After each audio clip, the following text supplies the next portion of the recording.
Today's collector got the 126 Panda Daytona at retail as a first piece in a hyper competitive city. The collector actually said it's okay for me to disclose which city it's in, but I actually don't think it's a good idea because a lot of people are going to get jealous. Truthfully, I'm pretty jealous. He likes my channel a lot. He wants to encourage more normal people in my feed to go out and try to build that relationship with their AD. And he says he wants to drive home the idea that you don't need to spend $150,000 to $200,000 at your Rolex AD to get some of these incredible pieces, aka a Panda Daytona. And he said how you carry yourself plays a huge role. I can't entirely agree with him. Let me just share the full story first and you guys be the judge. The collector is in his late 20s and he's always liked watches. His grandfather was a well-known race car driver and used to race in the 60s, and he raced in the Daytona 500. He didn't win, but he was given a 6240 Daytona that he wore daily. Collector told me his grandfather promised that the watch would go to him, but unfortunately when he passed away 2 years ago, the watch was never recovered from his estate. I'm sure there's some stuff going on behind the scenes, but in the eyes of the collector, the watch was lost. He actually visits the store very often, around 2 times a week. And he was sharing how when he first went in, he had no idea how the game worked. He thought that he could just walk in and buy a Daytona. And he was like, boy, was I wrong. They told me I was crazy and that it could take years. But he says, even though I knew I couldn't get a Daytona, I kept coming back. I'd drop in weekly, chat with the sales associates, and eventually became friends with a lot of them.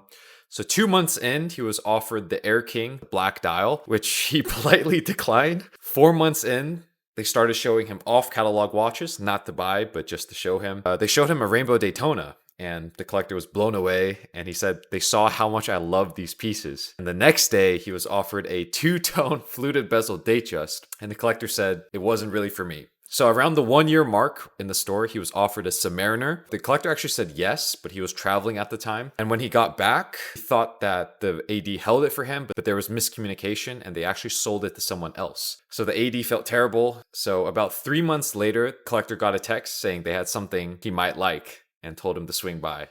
So the collector thought it was a replacement sub or maybe even a GMT. So he humored them and went in. To his complete surprise, they offered him a Panda Daytona. Collector said he was at a loss of words. If I were to rate this journey, hands down, it's a 10 out of 10. I know for a fact some people watching this might be like, what the fuck? This is bullshit. But funny enough, I actually know a good amount of collectors that got a Panda Daytona as a first piece. Let me know what you think of this story and if you've heard of similar situations. I can follow for more JZO Club.